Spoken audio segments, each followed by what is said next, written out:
Oke, Assalamualaikum warahmatullahi wabarakatuh. Bersama dengan saya Ade Muhammad Toha. Dalam kesempatan kali ini, izinkan saya untuk memaparkan satu materi yang bertemakan kecerdasan buatan atau artificial intelligence. Sebelumnya, saya mengucapkan terima kasih kepada teman-teman yang telah meluangkan sedikit waktunya untuk menonton video saya. Mudah-mudahan dapat memberikan manfaat.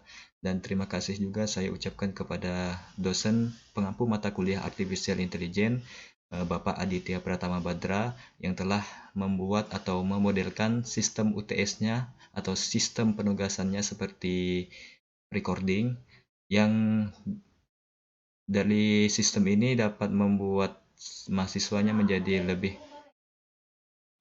kreatif dan bisa mengembangkan dirinya di publik atau eksis di dalam website atau dunia maya. Baik, langsung saja kita lanjutkan pemaparan materi tentang artificial intelligence. Nah, di sini ada pengertian kecerdasan buatan yang dimana bagian dari ilmu komputer yang mempelajari bagaimana membuat mesin atau komputer dapat melakukan pekerjaan seperti dan sebaik yang dilakukan oleh manusia, bahkan bisa lebih baik daripada yang dilakukan manusia. Sedangkan menurut John McCarthy pada tahun 1956, artificial intelligence sebagai untuk mengetahui dan memodelkan proses-proses berpikir manusia dan mendesain mesin agar dapat menirukan perilaku manusia. Oke, kita ketahui bahwa komputer memiliki otak atau mesin yang didesain secara khusus untuk melakukan pekerjaan-pekerjaan manusia, baik dalam perhitungan, pembuatan data, pengolahan desain grafis, pengolahan website, eh, pembuatan game, web developer, dan lain sebagainya. Tentu banyak sekali hal yang bisa dilakukan atau dikerjakan oleh komputer. Nah, pertanyaannya apa yang bisa membuat komputer bisa melakukan pekerjaan seperti itu? Nah, jawabannya adalah karena komputer memiliki sistem yang bernama kecerdasan buatan atau artificial intelligence. Nah, untuk zaman sekarang AI ini sudah sangat dikembangkan melalui robotika atau proses pembuatan robot. Nah, robot adalah salah satu bukti suksesnya AI berkembang dari zaman ke zaman. Karena robot sangat menyerupai manusia dalam hal kinerja, baik itu melakukan aktivitas-aktivitas rumah, aktivitas perusahaan, pabrik, pekerjaan, dan lain sebagainya. Nah, ada juga contoh dari artificial intelligence yang ada di lingkungan kita. Yang sangat umum sekali yang kita temui adalah fingerprint. Nah, fingerprint pada handphone kawan-kawan itu adalah salah satu contoh dari kecerdasan buatan yang dibuat oleh para ilmuwan dan diinovasikan kepada smartphone kawan-kawan. Nah, artificial intelligence dapat dipandang dari berbagai sudut pandang. Yang pertama, dari sudut pandang kecerdasan. AI akan membuat mesin cerdas. Yang kedua, sudut pandang penelitian. Artificial intelligence suatu studi bagaimana membuat mesin bekerja sebaik yang dilakukan manusia. Nah, sudah saya jelaskan tadi. Dan dari sudut pandang bisnis, AI adalah kumpulan peralatan yang sangat powerful dan metodologis dalam menyelesaikan masalah bisnis. Yang keempat, sudut pandang pemrograman. Artificial intelligence meliputi studi tentang pertama, pemrograman simbolik, yang kedua problem solving, dan yang ketiga searching. Nah, di sini ada perbandingan antara kecerdasan buatan dan kecerdasan alami, yang dimana masing-masing memiliki keuntungan. Nah, pertama kita lihat keuntungan kecerdasan buatan. Keuntungan AI itu sendiri meliputi lebih bersifat permanen, lebih mudah diduplikasi dan disebarkan, lebih murah, bersifat konsisten, dan dapat didokumentasi serta mengerjakan pekerjaan lebih baik dan lebih cepat. Nah, dari adanya keuntungan-keuntungan dari kecerdasan buatan ini, tentu sangat memicu pihak perusahaan untuk segera memiliki atau segera membeli robot-robot yang bisa melakukan pekerjaan lebih baik daripada manusia. Di negara maju kita bisa lihat seperti Jepang, Korea, Amerika, eh, Korea dan lain sebagainya. Itu di pabrik-pabrik sebagian besar dari mereka itu telah menerapkan sistem kecerdasan buatan, yaitu robot tadi. Yang dimana dari adanya robot tersebut malah mengurangi sumber daya manusia yang ada di pabrik tersebut. Nah, bisa jadi juga ini akan terjadi di negara kita, yaitu negara Indonesia. Berikutnya adalah keuntungan kecerdasan alami. Yang pertama, kreatif. Kreatif ini sudah sangat jelas karena kecerdasan yang dimiliki oleh manusia tentu memiliki inovasi atau berbagai ide-ide yang dapat menimbulkan suatu karya atau dapat membuahkan suatu ide-ide yang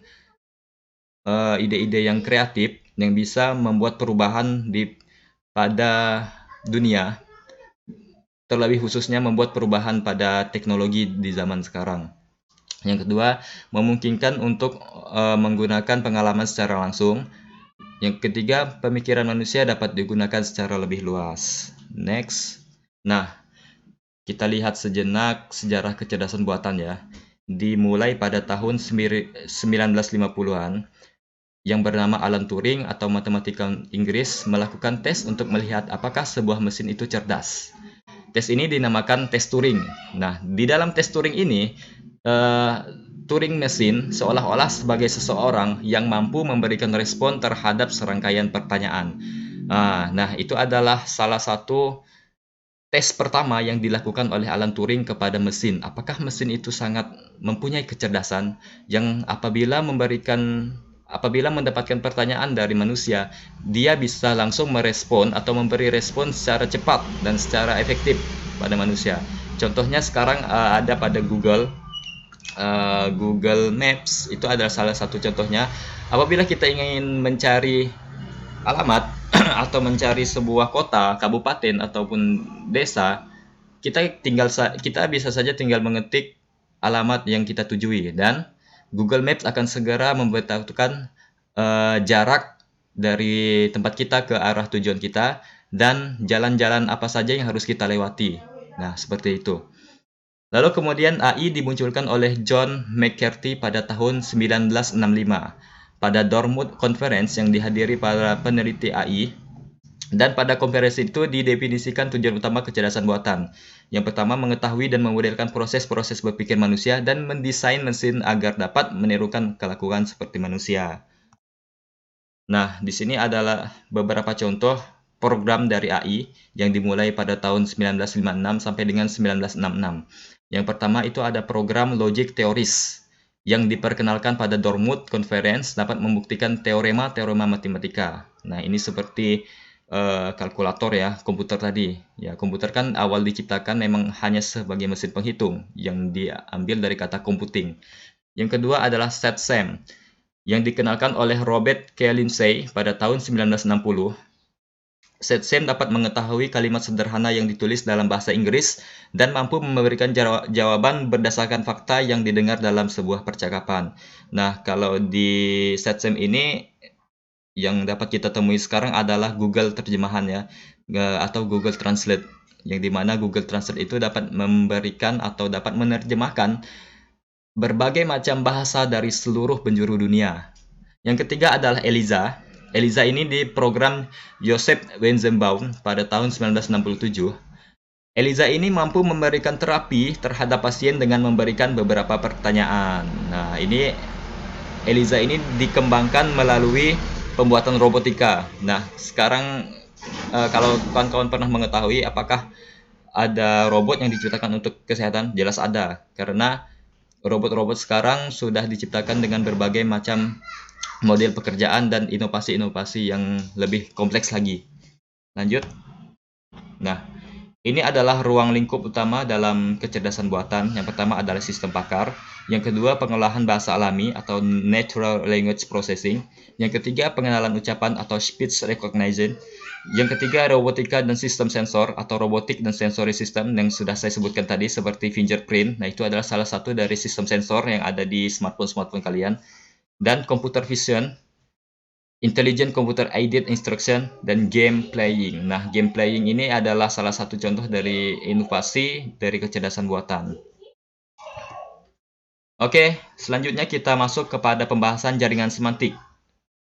Mungkin kawan-kawan belum pernah mengetahui atau belum pernah mendengar istilah dari jaringan semantik. Nah, jaringan semantik akan saya paparkan dan di sini ada definisi mengenai jaringan semantik. Baik, langsung saja kita lanjutkan. Jaringan semantik merupakan model memori manusia yang dibangun oleh M. R. Quillian sebagai representasi grafis dari informasi proposisional. Nah, informasi proposisional adalah pernyataan yang dapat bernilai benar atau bernilai salah. Jaringan semantik ini disajikan dalam bentuk graf berarah. Nah, dari jaringan semantik ini adalah model atau memori manusia yang dibangun oleh Mr.